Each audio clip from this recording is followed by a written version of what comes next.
Bismillahirrahmanirrahim. Assalamualaikum warahmatullahi wabarakatuh. Alhamdulillahi rabbil alamin wa bihi nasta'in ala umurid dunya waddin. Wassalatu wassalamu ala asrafil anbiya'i wal mursalin wa ala alihi wa ashabihi at-tabi'in wa man tabi'ahum bi ihsanin ila yaumiddin, amma ba'd. Faqad qala Allah Ta'ala fi kitabihil aziz, a'udzu billahi minasy syaithanir rajim. Walaqad khalaqnal insana min salsalin min hama'in masnun. Wa qala Rasulullah sallallahu alaihi wasallam, kullu bani adama khata'un wa khairul khata'ina at-tawwabun. Atau kama qala Rasul sallallahu alaihi wasallam Nabiyil Karim. Jazakallahu khairul jazak kepada Pak Majid yang telah mengantarkan pagi hari ini dalam sharing kita, dalam perkongsian kita. Sama-sama kita saling belajar di dalam rangka memahami Islam sebagai ajaran agama kita dan perkembangan-perkembangan, terutamanya juga di dalam pertumbuhan dan perkembangan teknologi yang semakin kemari bukan semakin menumbuhkan kebanggaan, tetapi justru para ilmuwan merasa semakin kemari justru semakin muncul banyaknya misteri-misteri. Marilah kita sama-sama mendoakan kepada orang-orang yang berwakaf kepada masjid ini, berwakaf dalam Jumat berkah, Ahad berkah, dan sebagainya. Yang telah juga kita doakan yang menjadi pengurus masjid, Dewan Kemakmuran Masjid, Baitul Izzah, masyarakat kita sekitarnya, para pimpinan di lingkungan kita, agar Allah Subhanahu wa Ta'ala senantiasa melimpahkan ampunan, melimpahkan rahmat dan keberkahan, rizki, dan juga kehidupan yang sejahtera insyaallah. Amin Allahumma amin. Bapak Ibu sekalian yang dirahmati Allah, melanjutkan kajian kita pada bulan lalu, di mana saya singgung sedikit tentang bahwa salah satu di antara sunatullah fil kaun adalah bahwa manusia itu memiliki banyak kekurangan. Bahkan sampai manusia itu senantiasa memiliki dosa. Cuma kadang-kadang kita tidak menyadari tentang fenomena itu. Allah Subhanahu wa Ta'ala di dalam surah An-Nahl ayat yang ke-61 berfirman, a'udzu billahi minasyaitonir rajim, law yu'akhidullahu an-nasa bi dhulmihim ma taraka 'alaiha min dabbah walakin yu'akhiruhum ila ajalin musamma. Yang artinya, sekiranya Allah Subhanahu wa Ta'ala menghukum manusia karena perbuatan kezaliman mereka, niscaya tidak akan tinggal satupun makhluk yang bergerak di atas bumi ini, tetapi Allah menangguhkan mereka sampai waktu yang telah ditentukan. Ayat ini memberikan pengertian bahwa manusia senantiasa berbuat kezaliman, sehingga kalau Allah menghukum karena kezaliman itu, tidak ada satupun manusia atau makhluk yang berjalan di atas permukaan bumi yang masih hidup. Masya Allah. Na'udzubillah min dzalik. Kemudian di dalam surah Yusuf, sebagaimana yang juga pernah saya sampaikan ketika menyinggung sedikit pada bulan yang lalu, di mana Nabi Yusuf sebagaimana dikekalkan ataupun diabadikan oleh Allah SWT di dalam Al-Quran mengatakan, wa ma ubarri'u nafsi innan nafsa la'ammaratun bisu'i illa ma rahima rabbi Inna Rabbi ghafurur rahim. Dan aku tidak mampu membebaskan diriku dari kesalahan. Karena sesungguhnya nafsu itu sangat menyuruh kepada kejahatan. Kecuali orang-orang yang diberikan rahmat oleh Tuhanku. Sesungguhnya Tuhanku itu Maha Pengampun lagi Maha Penyayang. Ma'asyiral muslimin, Bapak Ibu sekalian.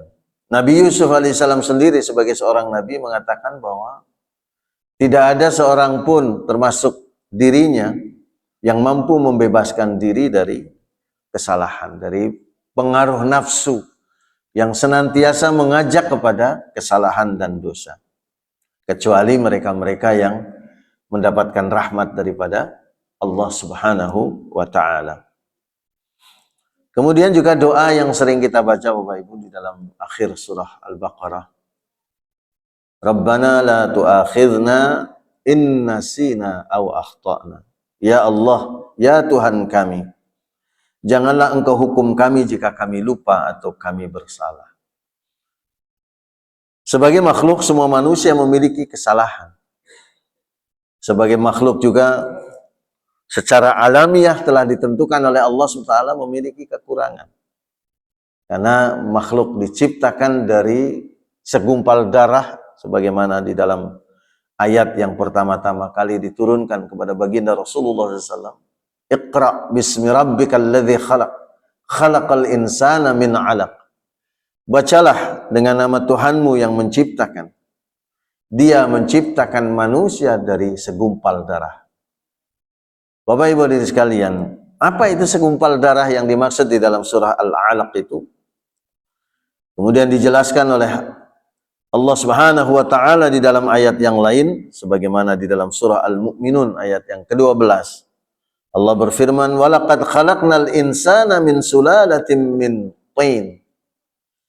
Dan sesungguhnya kami telah menciptakan manusia itu daripada saripati tanah.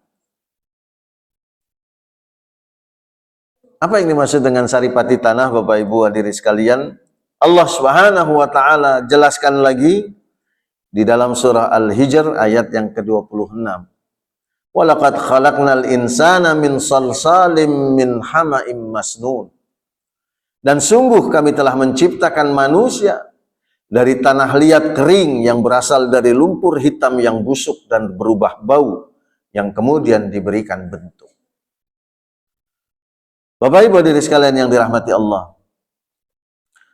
Apa yang dimaksud dengan lumpur hitam yang berbau dan yang diberi bentuk itu? Bapak Ibu hadirin sekalian, di dalam ayat yang lain Allah Subhanahu wa ta'ala menjelaskan, alam nakhluqkum mim ma'im mahin. Bukankah kami telah menciptakan kalian dari air mani yang hina? Bahkan di dalam surah As-Sajdah Allah jelaskan kembali, thumma ja'ala naslahu min sulalatin mim ma'im mahin. Kemudian dia, yaitu Allah, menjadikan keturunan Nabi Adam alaihissalam daripada saripati air yang hina. Jadi Bapak Ibu hadirin sekalian yang dirahmati Allah Subhanahu wa ta'ala, manusia diciptakan oleh Allah dua unsur utama. Unsur yang pertama adalah unsur yang paling mulia dalam kehidupan di dunia, yaitu ruh. Yang ketika diciptakannya Adam alaihissalam dan kemudian diciptakan anak keturunannya, ditiupkan ke dalamnya ruh. Dan kemudian ruh itu dibungkus oleh badan kita, tubuh badan kita yang diciptakan oleh Allah SWT dari saripati air tanah yang paling hina. Sehingga jarak antara penciptaan manusia yaitu ruh dan tanah itu sangat jauh. Bukan hanya ruh dan tanah, tetapi tanah yang dijadikan untuk menciptakan kita adalah dari yang paling rendah, yaitu air yang hina itu.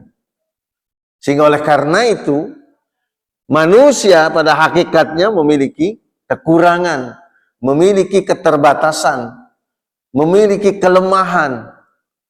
Yang dengan demikian, bahkan dengan kekurangan dan kelemahan itu, manusia sering melakukan dosa.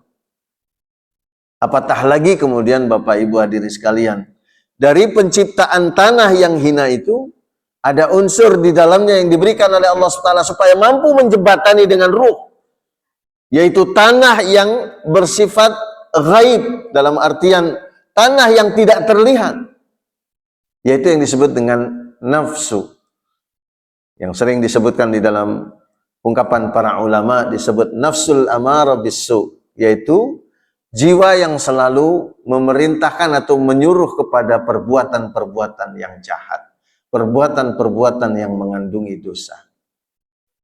Bahkan Ibnu Abbas mengungkapkan bahwa sesungguhnya yang dimaksud dengan nafsu adalah sesuatu yang bersifat buruk, yang disebut dengan hawa nafsu kalau kita sebut begitu. Juga di dalam Al-Quran demikian. Bapak Ibu hadirin sekalian yang dirahmati Allah. Oleh karena itu Rasulullah SAW mengingatkan kita, kullu bani Adam khata'un wa khairul khata'ina at-tawwabun. Semua anak Adam memiliki kesalahan. Mereka itu memiliki kesalahan. Mereka berusaha untuk bertaubat kepada Allah Subhanahu wa ta'ala. Jadi Bapak Ibu hadirin sekalian yang dirahmati Allah, kadang kita menyadar atau sering kali mengatakan bahwa kita berdosa, kesalahan itu kalau kita berbuat salah. Makanya di dalam bulan Ramadan biasanya kartu-kartu ucapan minta maaf lahir batin itu, baik yang bersifat online ataupun yang bersifat hard copy, biasanya sekiranya kata-kata yang saya ucapkan itu menggores hati, ya, berarti seolah-olah dengan mengungkapkan sesuatu yang menggores hati baru disebut kesalahan. Atau perbuatan yang tidak sepatutnya, yang menyinggung perasaan misalnya begitu, seolah-olah melakukan perbuatan baru dianggap berdosa. Maka dengan tulus menangkup kedua tangan memohon maaf lahir dan batin, biasanya begitu. Jadi ucapan-ucapan kita senantiasa kalau kita melakukan sesuatu kemaksiatan, melakukan perkataan-perkataan yang menyinggung, melakukan satu ucapan-ucapan yang dengan demikian menggores hati, baru kita menganggap diri kita berdosa kepada orang lain. Bapak Ibu hadirin sekalian yang dirahmati Allah. Sedangkan kalau kita merujuk kepada apa yang disampaikan oleh Allah Subhanahu wa taala di dalam Al-Qur'an Al-Karim, karena manusia itu diciptakan oleh Allah dalam bentuk yang bersifat zahir, yaitu dari tanah, dari air mani yang hina, dan bersifat batin, yaitu dari ruh yang merupakan ciptaan Allah, yang juga merupakan urusan Allah Subhanahu wa taala. Maka dosa itu juga bisa bersifat lahir dan batin. Sebagaimana di dalam surah Al-Baqarah yang sering kali kita baca, ayat 3 ayat terakhir Bapak Ibu hadirin sekalian dirahmati Allah Subhanahu wa taala. Lillahi ma fis samawati wa ma fil ardh. Wa in tubdu ma fi anfusikum aw tukhfuhu yuhasibukum bihillah. Bapak Ibu hadirin sekalian yang dirahmati Allah, di dalam ayat ini Allah SWT menjelaskan kepada kita bahwa sesungguhnya milik Allah lah apa saja yang berada di langit dan yang berada di atas bumi. Dan Allah Subhanahu wa taala mengingatkan, apa-apa saja yang engkau lahirkan dari jiwa kalian, dari diri kalian, maupun apa yang kalian sembunyikan, yuhasibukum bihillah. Allah akan menghitung dengan itu tentang perbuatan-perbuatan kalian. Bapak Ibu hadirin sekalian. Jadi oleh karena itu, kalau kita berniat salah saja sebetulnya sudah mengandung dosa. Berniat mencaci orang, berniat memukul orang sudah mengandung dosa. Fayaghfiru liman yasha wa yu'adzibu man yasha. Maka Allah akan mengampuni kepada sesiapa saja yang dikehendaki dan juga akan mengazab kepada sesiapa saja yang dikehendaki oleh Allah Subhanahu wa taala. Wallahu ala kulli syai'in qadir, dan Allah terhadap sesuatu maha menentukan. Bapak Ibu hadirin sekalian yang dirahmati Allah Subhanahu wa taala. Dalam satu momen pernah ada jamaah yang bertanya, Ya Ustadz, kasihan betul ya kalau Allah Subhanahu wa taala menciptakan orang isinya kesalahan melulu dan kemudian ditakdirkan masuk neraka. Bapak Ibu hadirin sekalian yang dirahmati Allah Subhanahu wa taala. Jadi ungkapan itu seolah-olah mempersoalkan tentang keadilan Allah Subhanahu wa taala. Padahal Bapak Ibu kalau kita membaca di dalam surah Al-Buruj yang sering dibaca oleh imam kita, fa'alul lima yasha. Dia Allah Subhanahu wa taala berbuat apa saja yang dia kehendaki. Jadi Bapak Ibu hadirin sekalian yang dirahmati Allah, sebagaimana ketika kita membahas tentang takdir, ada ruh-ruh yang kemudian menjadi asal mula penciptaan manusia yang diciptakan oleh Allah Subhanahu wa taala untuk menjadi penghuni-penghuni surga. Tapi kemudian setelah itu Allah Subhanahu wa taala menciptakan ruh-ruh yang kemudian menjadi asal mula penciptaan manusia kita pada hari ini yang ditakdirkan oleh Allah Subhanahu wa taala untuk menjadi penghuni-penghuni neraka. Oleh karena itu, kenapa Allah Subhanahu wa taala memberikan kepada kita pengertian bahwa sesungguhnya manusia itu memiliki kekurangan, manusia memiliki kelemahan dan bahkan dosa. Meskipun mungkin saja secara zahir tidak dilaksanakan secara zahirnya, dalam arti melakukan perkataan, melakukan perbuatan dan seterusnya. Bapak Ibu hadirin sekalian, di dalamnya banyak sekali hikmah-hikmah yang diberikan oleh Allah Subhanahu wa taala menjadi tuntunan bagi kita, Bapak Ibu. Yang pertama, Bapak Ibu hadirin sekalian yang dirahmati Allah, hikmah daripada kenapa Allah menciptakan manusia dalam keadaan penuh salah dan dosa. Yang pertama adalah agar manusia menyadari siapa dirinya sebagai makhluk. Itu pun Bapak Ibu, kadang-kadang ketika tidak menyadari dirinya sebagai makhluk, kadang meletakkan Allah Subhanahu wa taala yang menciptakannya, memberikan rizki, menciptakan itu dalam bentuk yang sebaik-baiknya, ganteng, cantik, dengan tubuh yang sempurna, tangan dua, kaki dua. Dan itu paling sempurna daripada seluruh makhluk-makhluk Allah Subhanahu wa taala. Kadang tidak menyadari sehingga meletakkan Allah seolah-olah seperti manusia. Contohnya Bapak Ibu, kadang-kadang ada ucapan yang kemudian sebetulnya mendiskreditkan Allah secara tidak langsung.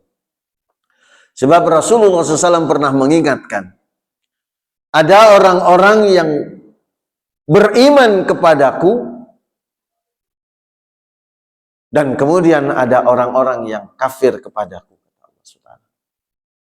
Orang-orang yang beriman kepadaku, ketika mereka melihat hujan, kemudian mereka mengatakan bahwa sesungguhnya hujan ini merupakan karunia dari Allah Subhanahu wa taala, bukan dikarenakan bintang-bintang. Dan ada juga yang kafir kepadaku, ketika melihat hujan dia mengatakan bahwa hujan ini turun karena ini dan itu, bukan karena Allah Subhanahu wa taala, maka dia beriman kepada bintang-bintang dan kafir kepadaku, kata Allah Subhanahu wa taala. Jadi Bapak Ibu hadirin sekalian, seringkali tanpa sadar, wah mendung nih, gitu. Ini hujan karena mendung itu, Bapak Ibu hadirin sekalian yang dirahmati Allah. Padahal hujan itu karena Allah SWT. Oleh karena itu ketika melihat hujan, doa yang semestinya disampaikan dan diajarkan oleh Rasulullah SAW, mutirna bifadlillahi wa rahmatihi. Allah Subhanahu wa taala menurunkan hujan ini karena rahmat dan juga karunia-Nya. Mereka inilah orang yang dianggap oleh Allah SWT beriman kepada Allah. Kadang tanpa sadar. Kemudian juga Bapak Ibu hadirin sekalian, mohon maaf, seringkali saya sampaikan, karena masjid ini adalah rumah Allah. Bapak Ibu hadirin sekalian yang dirahmati Allah, yang mungkin bangunannya seperti ini, atau mungkin juga ada masjid-masjid yang karena kemampuan masyarakatnya bangunannya tidak mewah. Tapi kadang perlakuan kita memandang masjid seperti seolah-olah rumah kita. Bahkan kadang-kadang dianggap pos hansip. Apa buktinya? Bapak Ibu hadirin sekalian, kalau kita pergi ke kampung-kampung, masjid-masjid itu kotor, Bapak Ibu. Asbak ada di mana-mana, puntung rokok di mana-mana, Bapak Ibu. Seolah-olah pos hansip. Memperlakukan rumah Allah lebih buruk dari rumah kita, Bapak Ibu. Sedangkan rumah Allah ini mestinya lebih mulia daripada istana negara. Yang ada biaya pemeliharaannya, kalau istana negara kita pasti bermiliar, Bapak Ibu. Bahkan kalau bisa sampai kepada tingkat potnya saja nggak boleh ada debu. Memelihara istana negara itu, Bapak Ibu diri sekalian. Tapi kadang ketika kita memelihara masjid kita, sudah bagus, tetapi sawang ada di mana-mana. Sawang tahu ya Bapak? Apa ya Bapak kalau bahasa kita, Pak? Sarang laba-laba. Ada di mana-mana kadang-kadang begitu, termasuk di kamar mandi. Di kamar mandi yang dipakai untuk berwudu ataupun kamar mandi untuk buang air besar ataupun air kecil. Tempat wudu juga demikian. Jadi Bapak Ibu hadirin sekalian, secara tidak sadar kitalah memperlakukan seolah-olah Allah Subhanahu wa taala seperti manusia, bahkan kadang lebih buruk. Bapak Ibu hadirin sekalian yang dirahmati Allah Subhanahu wa taala. Ada orang yang kemudian memperlakukan Allah Subhanahu wa taala tanpa dia sadari pula melakukan dengan ucapan-ucapannya.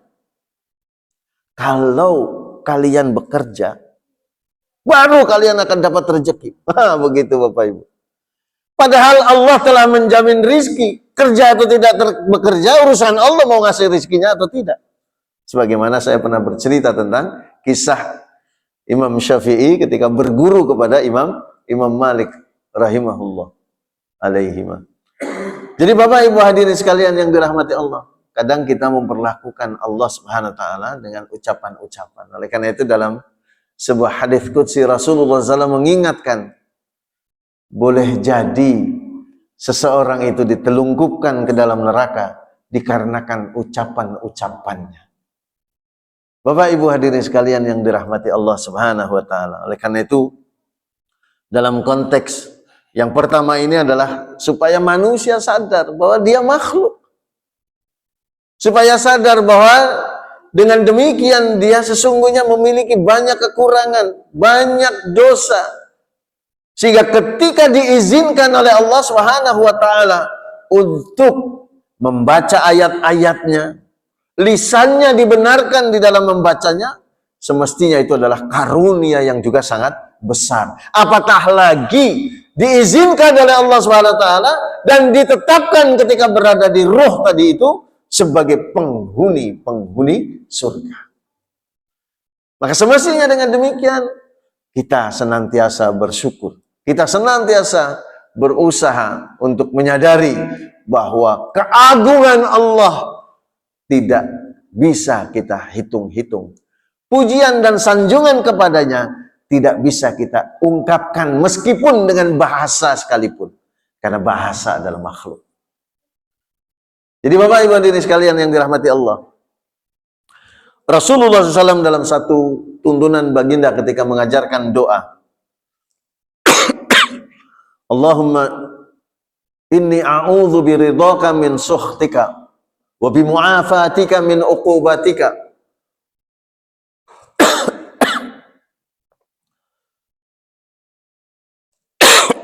Oh, maaf Bapak.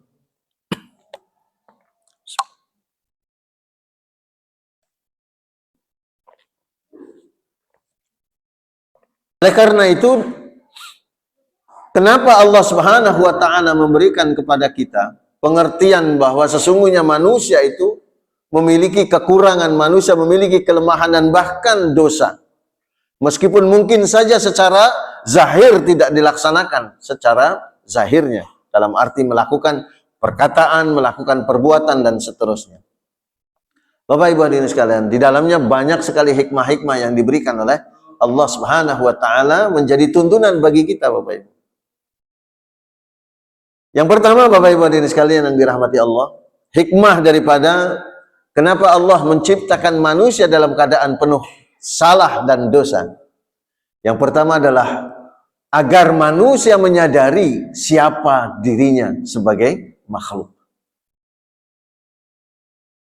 Itu pun Bapak Ibu, kadang-kadang ketika tidak menyadari dirinya sebagai makhluk, kadang meletakkan Allah Subhanahu wa taala yang menciptakannya, memberikan rizki, menciptakan itu dalam bentuk yang sebaik-baiknya, ganteng, cantik, dengan tubuh yang sempurna, tangan dua, kaki dua. Dan itu paling sempurna daripada seluruh makhluk-makhluk Allah Subhanahu wa taala. Kadang tidak menyadari sehingga meletakkan Allah seolah-olah seperti manusia. Contohnya Bapak Ibu, kadang-kadang ada ucapan yang kemudian sebetulnya mendiskreditkan Allah secara tidak langsung. Sebab Rasulullah SAW pernah mengingatkan, ada orang-orang yang beriman kepadaku, dan kemudian ada orang-orang yang kafir kepadaku. Orang-orang yang beriman kepadaku, ketika mereka melihat hujan, kemudian mereka mengatakan bahwa sesungguhnya hujan ini merupakan karunia dari Allah Subhanahu wa taala, bukan dikarenakan bintang-bintang. Dan ada juga yang kafir kepadaku, ketika melihat hujan dia mengatakan bahwa hujan ini turun karena ini dan itu, bukan karena Allah Subhanahu wa taala, maka dia beriman kepada bintang-bintang dan kafir kepadaku, kata Allah Subhanahu wa taala. Jadi Bapak Ibu hadirin sekalian, seringkali tanpa sadar, wah mendung nih, gitu. Ini hujan karena mendung itu, Bapak Ibu hadirin sekalian yang dirahmati Allah. Padahal hujan itu karena Allah SWT. Oleh karena itu ketika melihat hujan, doa yang semestinya disampaikan dan diajarkan oleh Rasulullah SAW, mutirna bifadlillahi wa rahmatihi. Allah Subhanahu wa taala menurunkan hujan ini karena rahmat dan juga karunia-Nya. Mereka inilah orang yang dianggap oleh Allah SWT beriman kepada Allah. Kadang tanpa sadar. Kemudian juga Bapak Ibu hadirin sekalian, mohon maaf, seringkali saya sampaikan, karena masjid ini adalah rumah Allah. Bapak Ibu hadirin sekalian yang dirahmati Allah, yang mungkin bangunannya seperti ini, atau mungkin juga ada masjid-masjid yang karena kemampuan masyarakatnya bangunannya tidak mewah, tapi kadang perlakuan kita memandang masjid seperti seolah-olah rumah kita. Bahkan kadang-kadang dianggap pos hansip. Apa buktinya? Bapak Ibu hadirin sekalian, kalau kita pergi ke kampung-kampung, masjid-masjid itu kotor Bapak Ibu. Asbak ada di mana-mana, puntung rokok di mana-mana Bapak Ibu. Seolah-olah pos hansip. Memperlakukan rumah Allah lebih buruk dari rumah kita Bapak Ibu. Sedangkan rumah Allah ini mestinya lebih mulia daripada istana negara. Yang ada biaya pemeliharaannya, kalau istana negara kita pasti bermiliar Bapak Ibu. Bahkan kalau bisa sampai kepada tingkat potnya saja nggak boleh ada debu. Memelihara istana negara itu Bapak Ibu diri sekalian.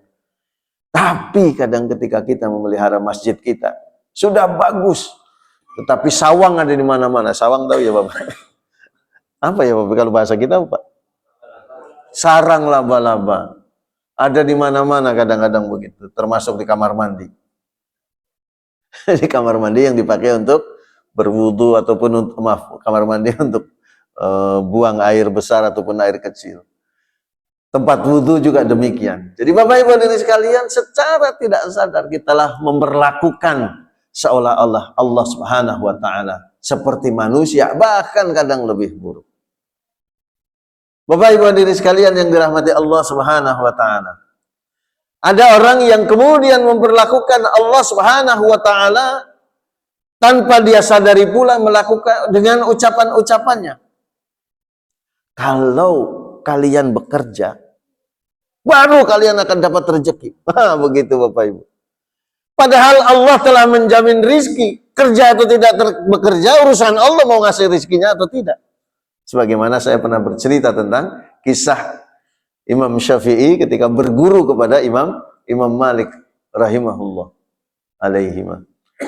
Jadi Bapak Ibu hadirin sekalian yang dirahmati Allah, kadang kita memperlakukan Allah Subhanahu wa taala dengan ucapan-ucapan. Oleh karena itu dalam sebuah hadis qudsi Rasulullah SAW mengingatkan, boleh jadi seseorang itu ditelungkupkan ke dalam neraka dikarenakan ucapan-ucapannya.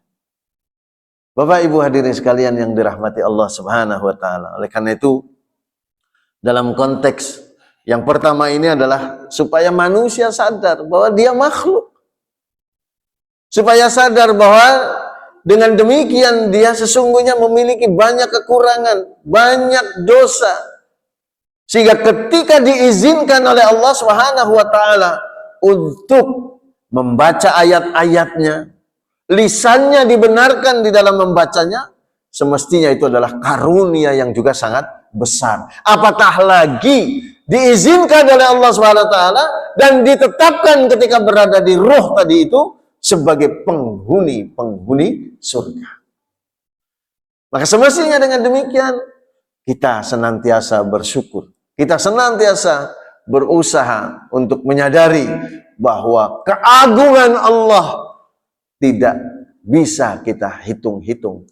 Pujian dan sanjungan kepadanya tidak bisa kita ungkapkan meskipun dengan bahasa sekalipun. Karena bahasa adalah makhluk.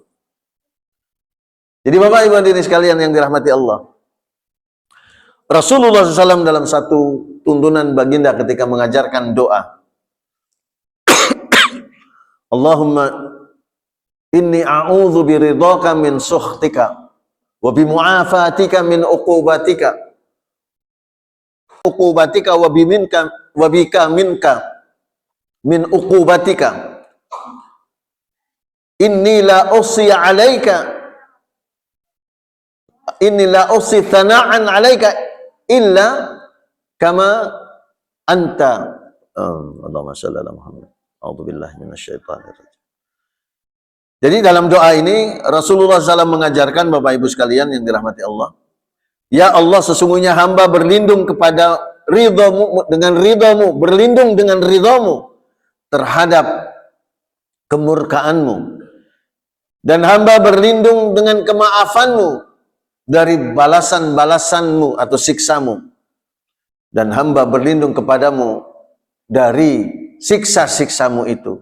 Sesungguhnya hamba tidak mampu menghitung-hitung pujian dan sanjungan kepadamu, engkau sebagaimana yang engkau sanjung untuk dirimu.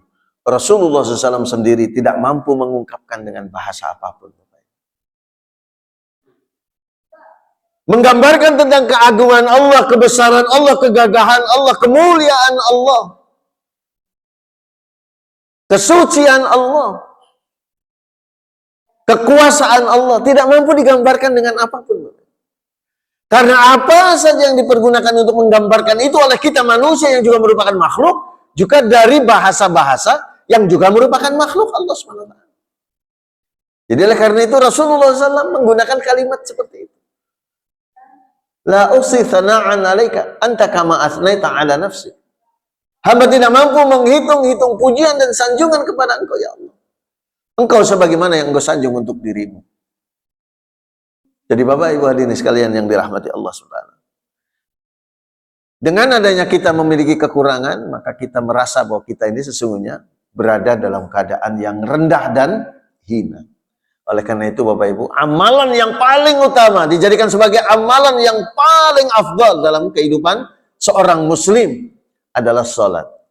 Bapak Ibu hadirin sekalian, kalau kita mendengar azan saja, kalimat pertamanya adalah untuk menggambarkan kita itu hina, sedangkan Allah itu maha tinggi. Allahu Akbar. Bahkan 2 kali. Allahu Akbar, Allahu Akbar. Baru disambung dengan syahadat. Baik syahadat kepada Allah SWT maupun syahadat kepada Rasulullah SAW. Ditutupnya juga Allahu Akbar, Allahu Akbar. La ilaha illallah.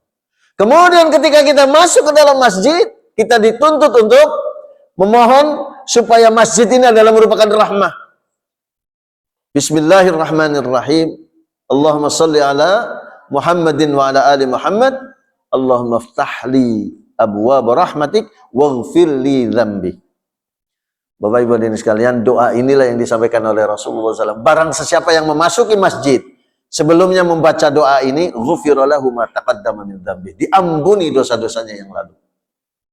Kita kadang-kadang menulisnya hanya Allahumma ftahli abwaab rahmatik saja. Padahal ada satu doa yang agak panjang sedikit, tapi disambung oleh Rasulullah SAW. Barang siapa yang membacanya ketika masuk masjid, diampuni dosa-dosanya yang telah lalu.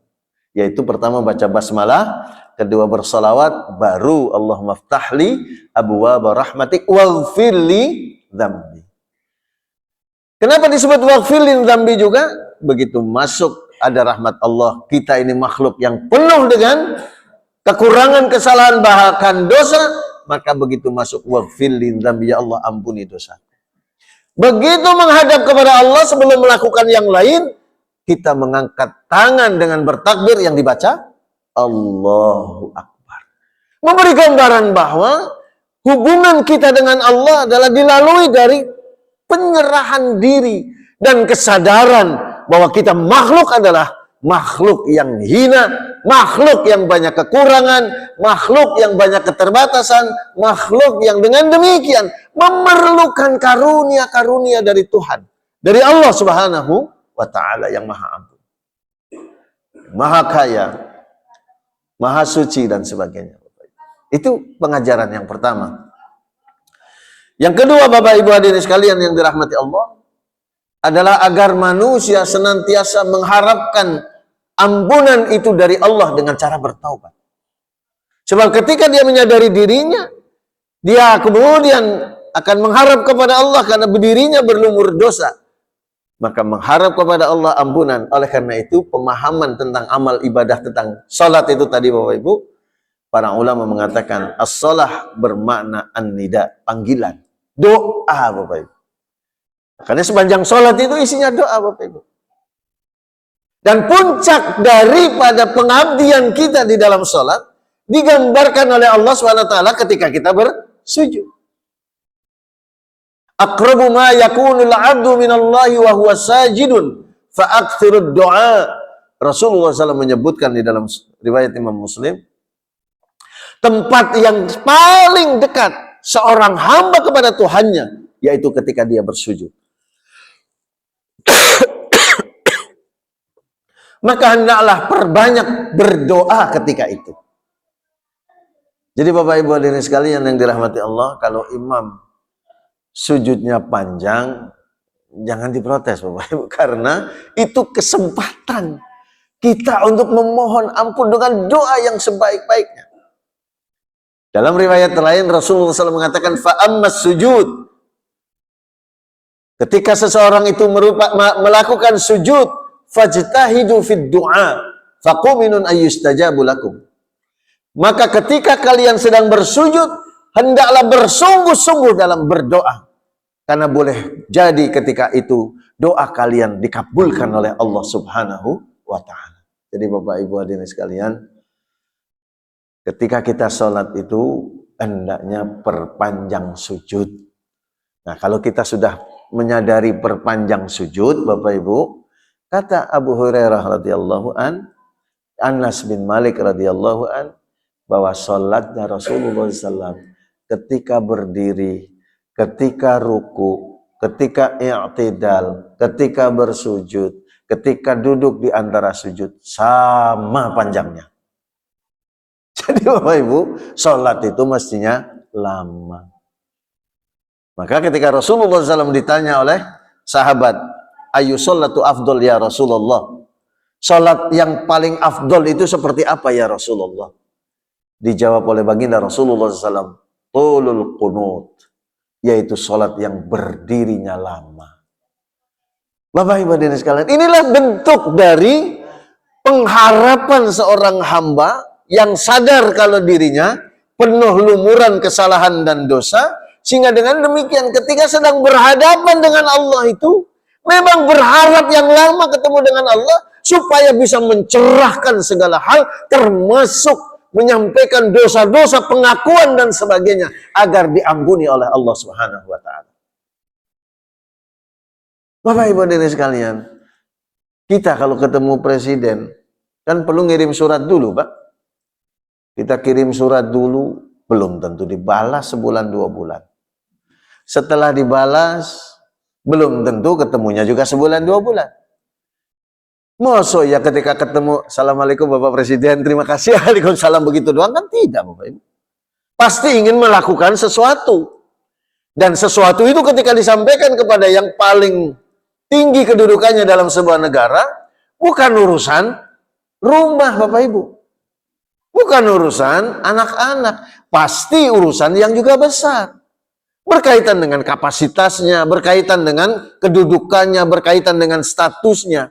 Sehingga dengan demikian kita ingin menyampaikan itu dengan panjang lebar, pasti ingin supaya didengar dengan baik oleh Presiden. Jadi memerlukan waktu yang juga lama.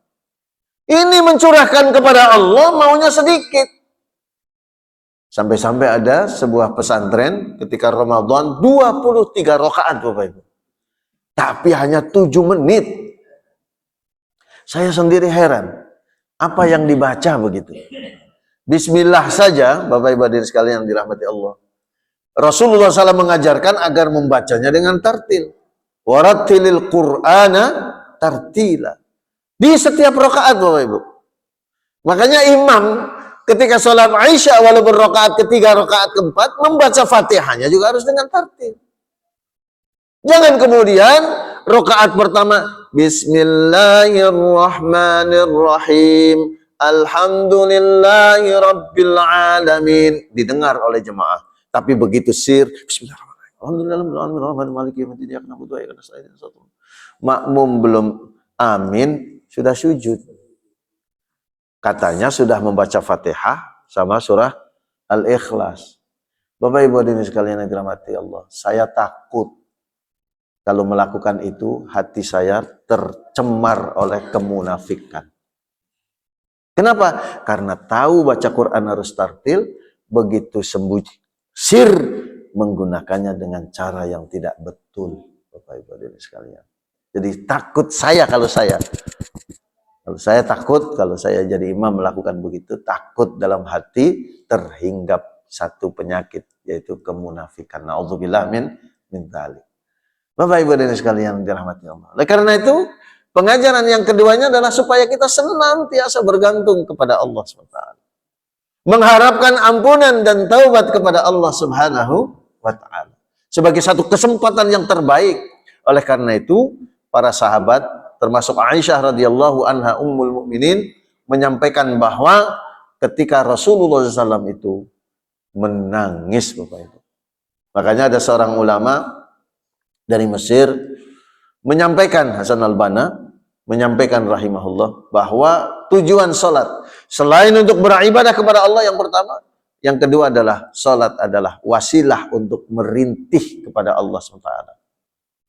Sebagaimana dalam banyak riwayat, diantaranya oleh Abu Mutharif, disampaikan oleh Abu Mutharif radhiyallahu anhu, ataitu ila Nabi sallallahu alaihi wasallam wa huwa fi salatihi wa fi jawfihi azizun ka azizil mirjal, yakni yabki. Diriwayatkan oleh Imam At-Tabari dengan sanad yang hasan. Abu Mutharif mendatangi Rasulullah SAW. Disampaikan oleh beliau, aku mendatangi Rasulullah SAW, mendatangi Nabi SAW. Sedangkan baginda ketika itu sedang sholat. Aku mendengar dari balik dadanya gelegak suara seperti suara menggelegaknya air yang mendidih, yakni baginda menangis. Bapak Ibu hadirin sekalian yang dirahmati Allah SWT, salat adalah wasilah untuk menangis, karena kita ini adalah manusia yang penuh dosa, memiliki banyak kekurangan, sehingga kalau tidak diampuni oleh Allah, kita tidak selamat untuk menuju surga. Ini pengajaran yang kedua. Agar dengan demikian berarti kita beristighfar. Rasulullah Shallallahu Alaihi Wasallam sendiri yang maksum, Bapak Ibu. Kadang-kadang teringat begini.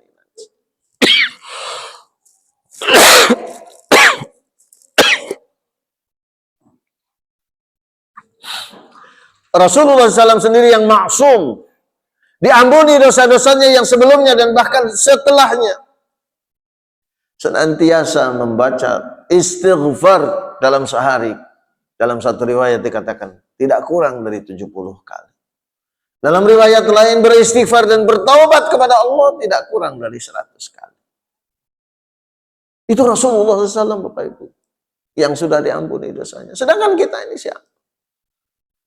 Nggak jelas apakah kita waktu ditakdirkan dalam roh itu menjadi penghuni surga atau penghuni neraka, kita nggak tahu. Oleh karena itu, dengan kita senantiasa memohon berdoa kepada Allah, agar kemudian Allah, kalaupun menentukannya di neraka, dirubah oleh Allah kepada surga. Kenapa? Karena Rasulullah SAW menyampaikan, la yaruddul qadra illa du'a. Tidak ada yang mampu merubah takdir Allah kecuali doa. Oleh karena itu kita mohon. Meskipun perubahan takdir itu juga dalam bingkai takdir yang besar. Artinya bahwa ketika kita sering beristighfar kepada Allah, kita sering memohon doa agar kita dijauhkan dari neraka, karena Allah SWT menginginkan supaya kita nanti masuk ke surga, insya Allah. Amin. Bahkan dalam makan sendiri kan juga kita, Allahumma barik lana fi ma razaqtana wa qina adzabannar. Bapak Ibu hadirin sekalian yang dirahmati Allah. Itulah pengajaran yang kedua. Pengajaran yang ketiga, Bapak Ibu hadirin sekalian yang dirahmati Allah, adalah peringatan agar manusia itu senantiasa bersyukur dan bersabar. Kenapa ada syariah syukur dan ada syariah sabar, Bapak Ibu? Bersyukur kenapa? Karena kita yang berlumur dosa ini diizinkan oleh Allah SWT untuk membaca ayat-ayatnya yang agung, ayat-ayatnya yang mulia. Makanya disebut Al-Quranil Karim, Al-Quranil Azim. Kalau orang putih, orang barat mengatakan the Holy Quran, Quran yang suci. Kita diperkenankan untuk membaca ayat-ayatnya.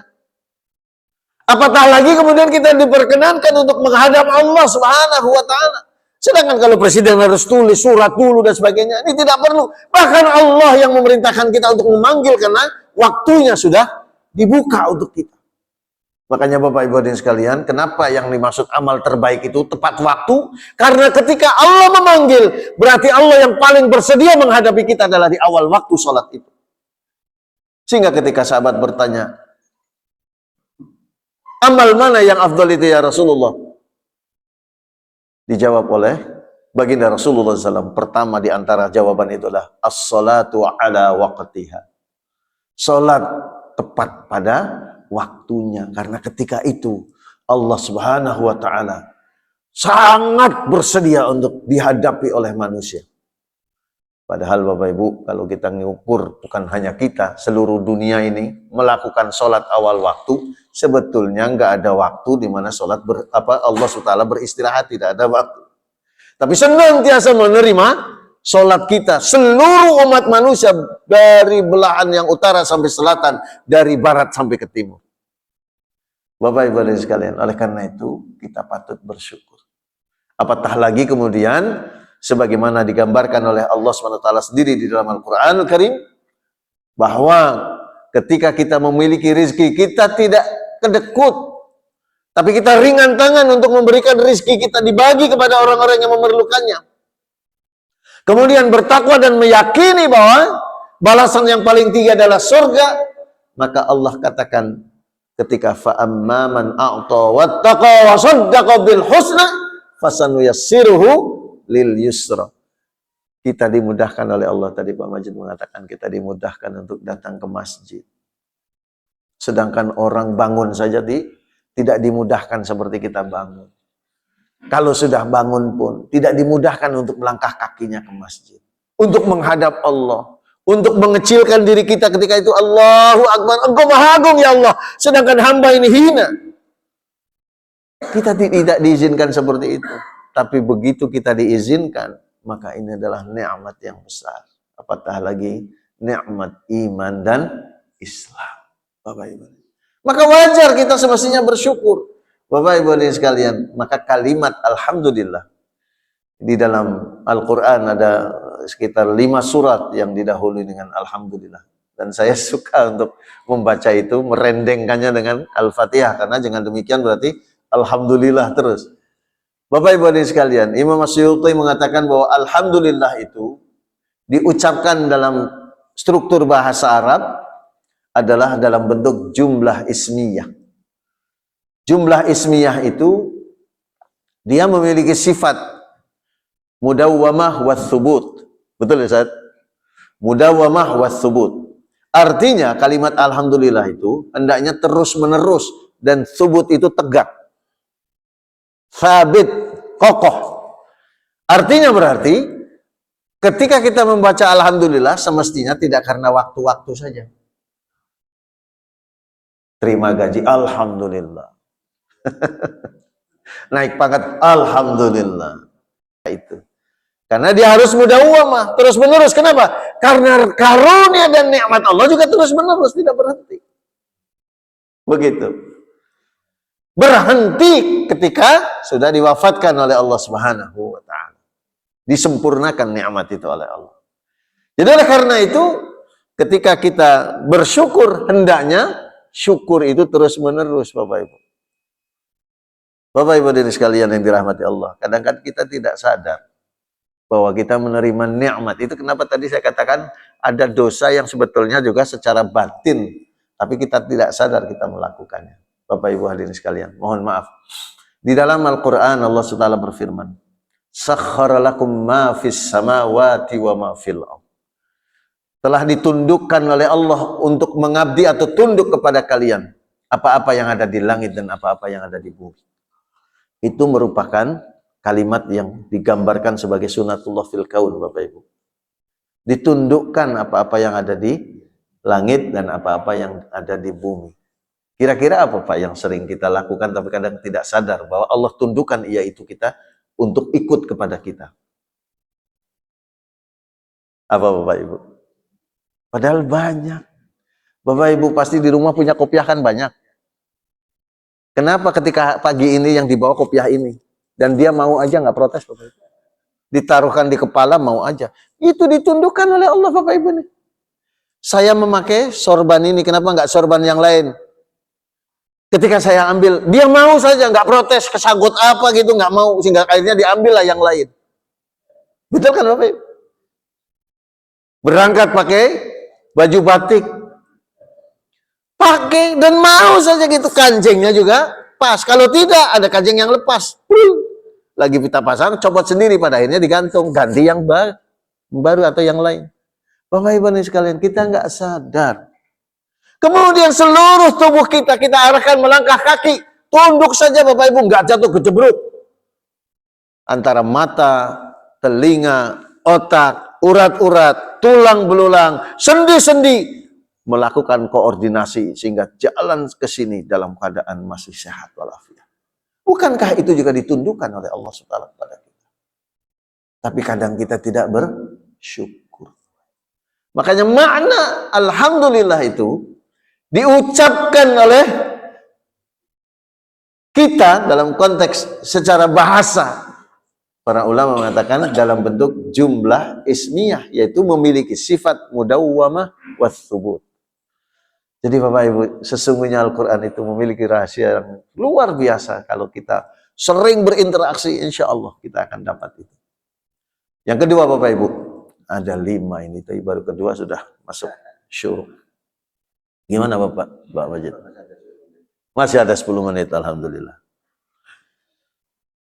Yang kedua adalah setelah bersyukur adalah bersabar. Dimana dengan demikian, ketika kita menghadapi sesuatu, kita tidak terus langsung bersuudzon kepada Allah SWT.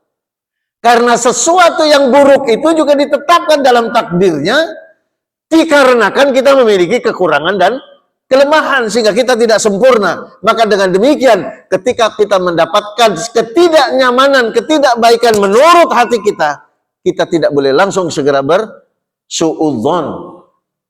Apatah lagi suudzon kepada Allah Subhanahu wa ta'ala. Bapak Ibu hadirin sekalian, hari ini banyak orang menyelesaikan persoalan dengan didahului oleh rasa suudzon. Orang Islam menyelesaikan persoalan bukan didasarkan oleh pemahaman kepada tauhid, bukan pemahaman kepada keimanan kepada Allah Subhanahu wa ta'ala. dan keimanan kepada rukun-rukun iman yang lain, termasuk kepada takdir.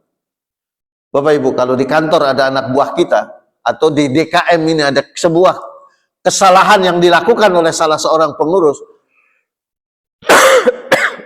yang pertama kali menyalahkan Bapak Ibu. Kenapa Bapak berbuat seperti itu? Kan berarti menyalahkan Bapak. Kenapa Anda sebagai sekretaris melakukan seperti itu?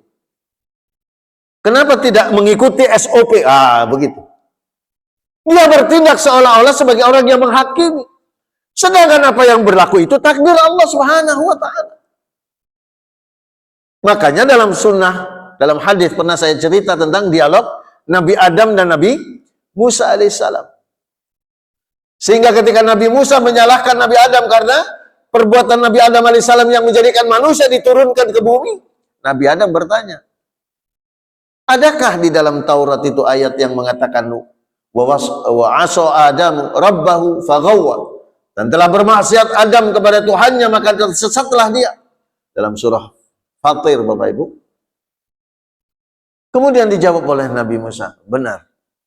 Maka kemudian Nabi Adam mengatakan, bagaimana engkau mencela aku atas satu perbuatan yang aku lakukan, tapi sesungguhnya telah ditentukan takdirnya oleh Allah sebelum aku diciptakan.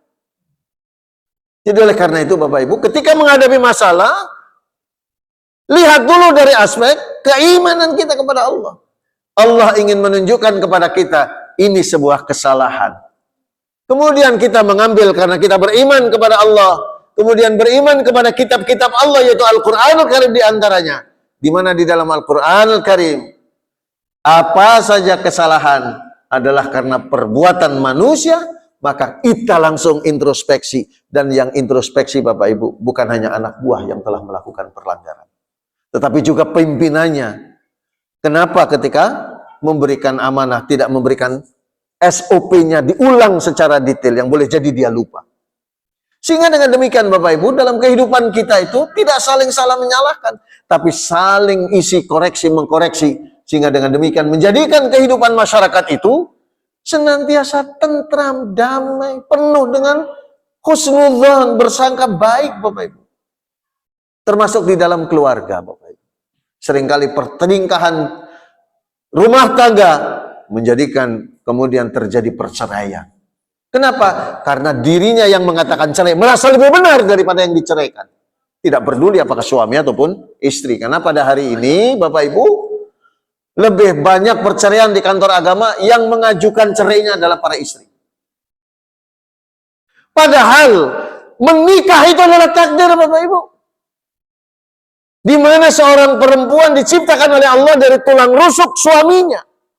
Sehingga ketika terjadi pernikahan adalah di sana bersatunya antara suami dengan istri itu sama saja dengan bersatunya jati diri suaminya, jati diri istrinya kepada suaminya.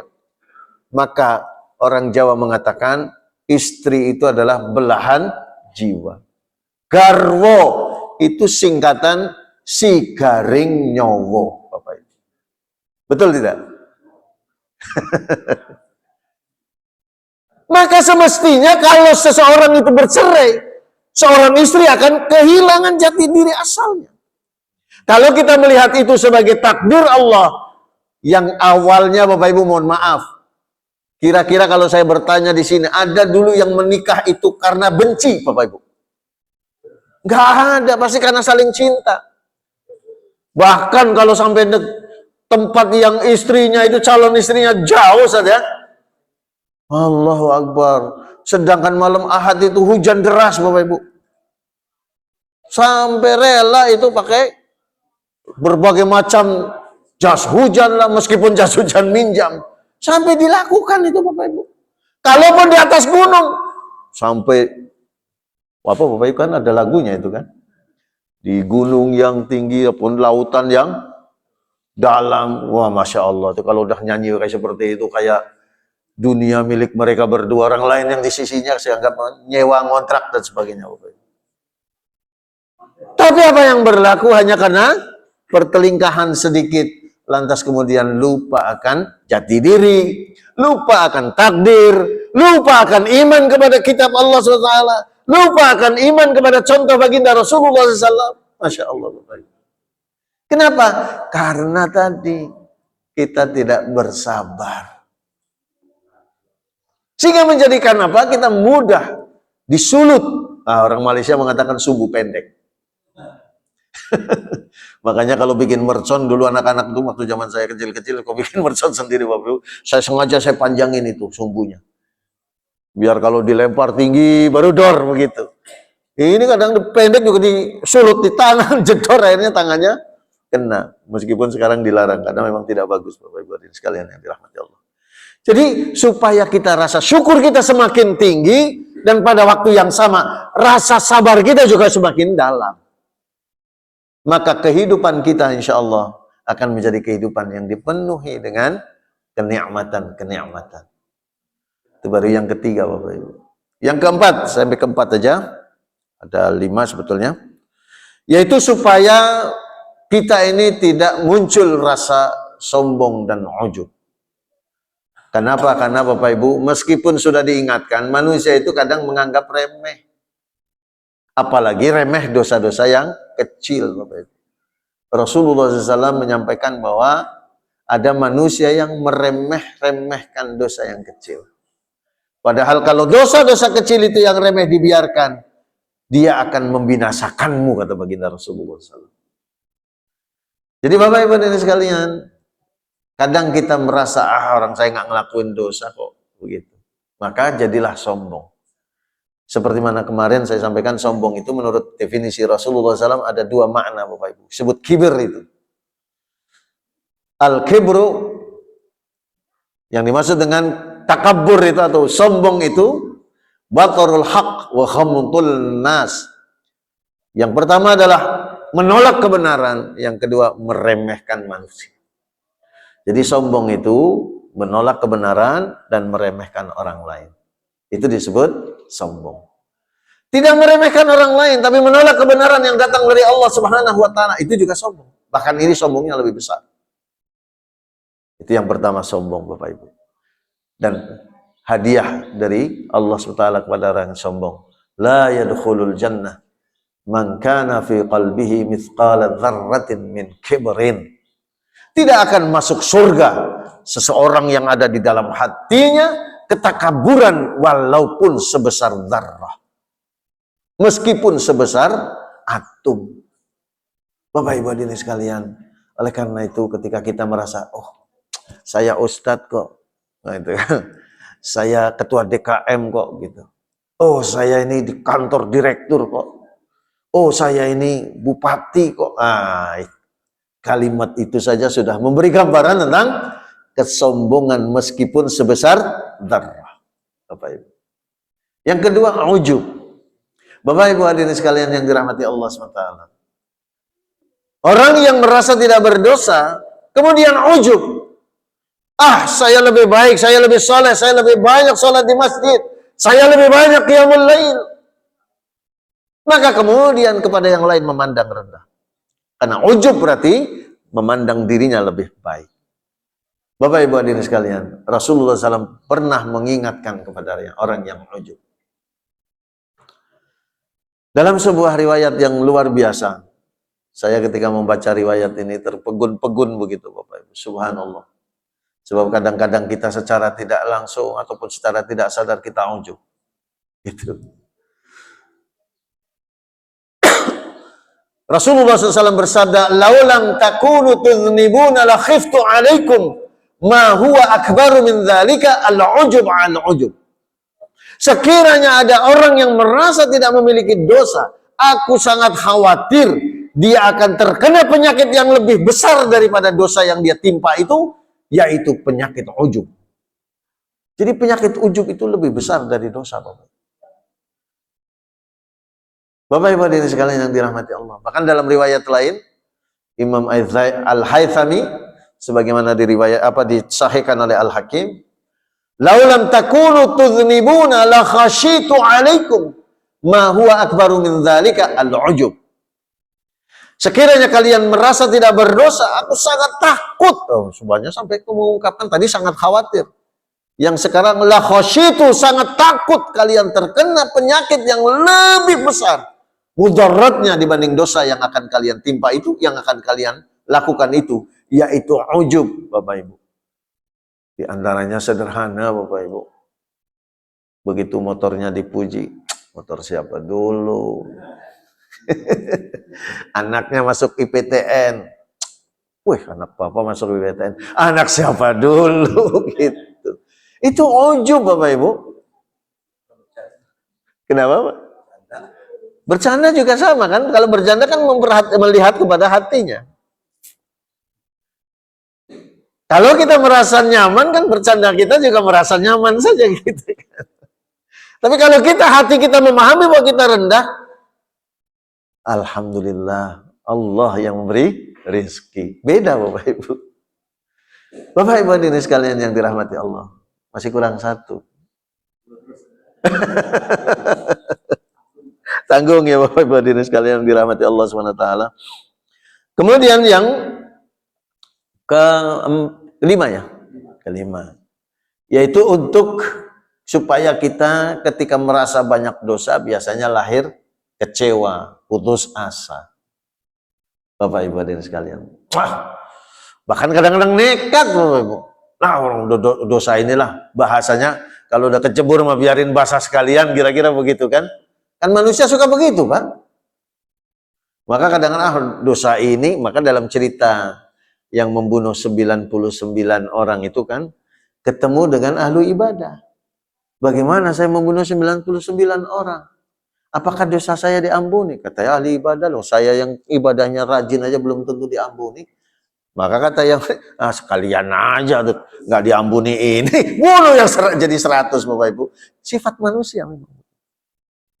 Jadi oleh karena itu, dengan kita memahami bahwa kita ini berlumur dosa, kita ini banyak memiliki kesalahan, kekurangan, kelemahan, ketidaksempurnaan, keterbatasan dan sebagainya.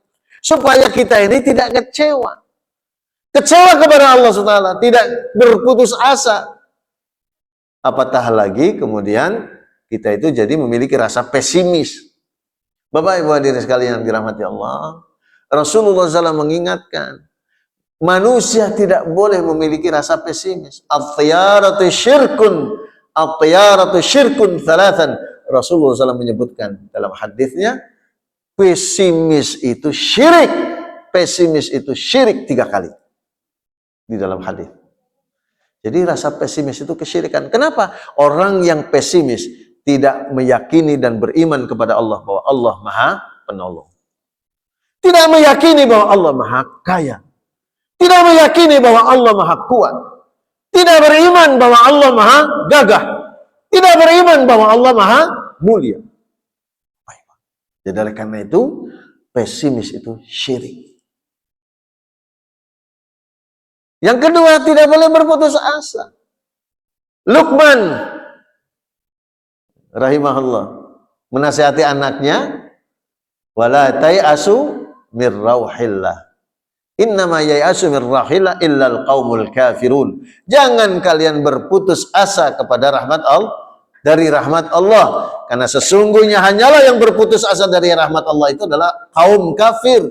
Bapak Ibu, berputus asa disamakan dengan orang kafir. Sebab apa? Dalam hadis Rasulullah SAW mengatakan, ala ukhbirukum bil kabair al isyraku billah wal yai'asu mir rauhillah.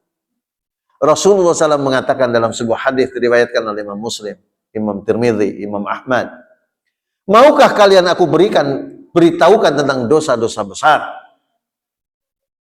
Beliau langsung mengatakan, syirik kepada Allah dan berputus asa dari rahmat Allah Subhanahu wa ta'ala. Bapak Ibu, dalam kitab dosa-dosa besar Imam Az-Zahabi dikatakan bahwa berputus asa itu adalah termasuk dosa besar. Setelah syirik bahkan, dalam riwayat yang tadi. Jadi oleh karena itu, kalau kita merasa seperti ini, akan kita menjadi seorang yang rendah hati. Seorang yang tidak berjalan dengan cara bongkak, seperti Bathara Narada, Bapak Ibu. Kalau dalam perwayangan itu. Tahu Bapak Ibu Bathara Narada?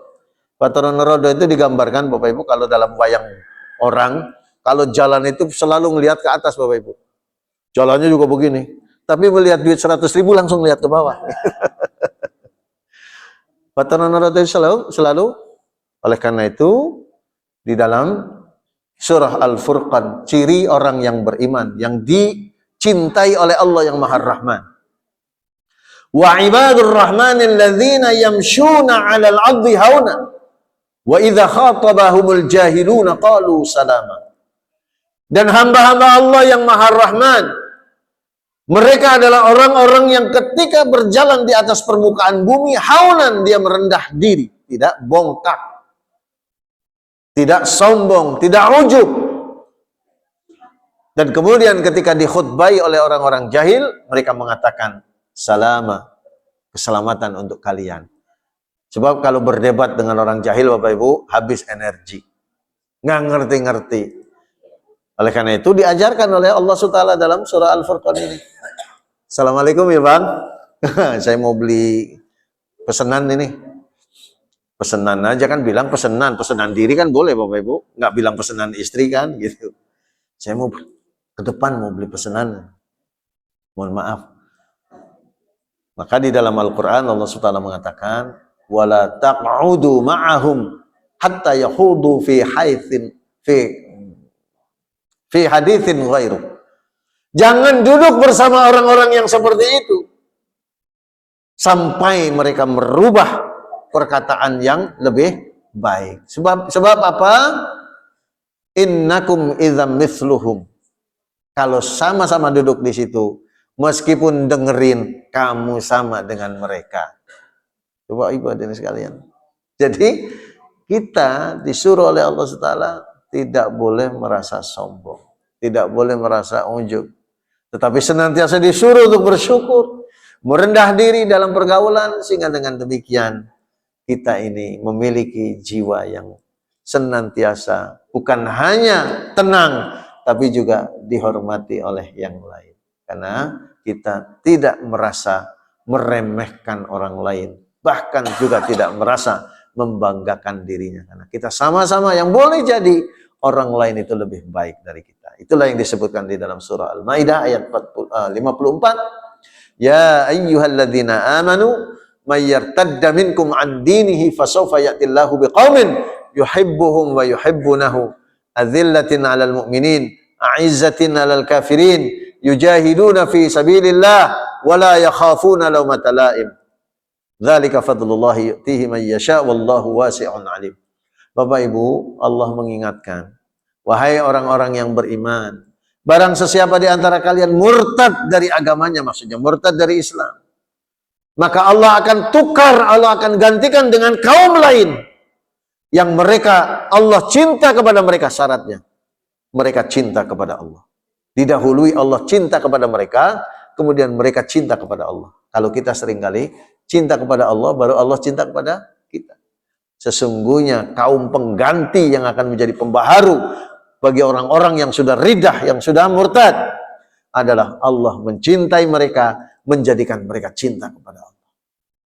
Kemudian a'izzat adillatin 'alal mu'minin, merasa lebih rendah kedudukannya dibandingkan mukmin yang lain. Dia tadi berkaitan dengan kedudukan sunatullah tadi. A'izzatin 'alal kafirin, tapi gagah di depan orang kafir. Enggak nunduk-nunduk sama orang kafir karena supaya dibantu. Hari ini orang kafir bantu masjid, bantu pesantren, sampai kiainya cium tangan kepada orang kafir itu. Mestinya orang kafir itu cium tangan kepada kiai. A'izzatin 'alal kafirin, yujahiduna fi sabilillah, berjihad di jalan Allah. Wala yakhafuna lawmata la'im, dan tidak takut dicela oleh orang-orang yang mencela. Ah, sok suci kamu, pergi ke masjid melulu, begitu. Ke masjid melulu katanya sok suci. Baca Quran melulu, duduk baca Quran. Sok suci kamu, dicela. Tidak takut, nggak peduli. Saya sedang berhubungan dengan Tuhan saya. Bapak Ibu, qaulu salama tadi. Assalamualaikum ya Bang, jangan ganggu gitu. Dzalika fadlullahi yu'tihi man yasha. Yang demikian merupakan karunia yang diberikan oleh Allah pada siapa yang dikehendaki. Wallahu wasi'un alim. Allah Maha luas pemberiannya, lagi Maha mengetahui. Bapak Ibu hadirin sekalian, inilah kenapa Allah SWT memberikan kepada kita kehidupan yang dimana secara sunatullah kita ini memiliki kekurangan, kelemahan, bahkan kesalahan dan dosa. Agar kita tumbuh menjadi orang-orang yang senantiasa menyadari bahwa kita hanyalah makhluk yang dengan demikian membutuhkan, memerlukan Allah SWT di setiap saat waktu-waktu kehidupan kita. Insya Allah kita lanjutkan, supaya ketika yang naik ke atas itu adalah ruh, yang di bawah ini adalah tanah yang paling hina, kemudian kita bisa naik perlahan-lahan. Itulah perlu adanya tazkiyatun nafs, perlu ada pembersihan nafs, karena nafsu yang tadi ada adalah nafsu yang kotor, jadi perlu dibersihkan. InsyaAllah bulan depan kita lanjutkan tazkiyatun nafs. Mudah-mudahan Allah senantiasa melimpahkan kepada kita keberkahan rizki, keimanan yang kukuh, kesalehan, ketawaduan, kezuhudan, sehingga menjadikan kita insyaallah nanti dikumpulkan kembali di hadapan Allah di surganya. Amin. Aqulu qouli hadza astaghfirullahu li wa lakum. Billahi taufiq wal hidayah. Assalamualaikum warahmatullahi wabarakatuh.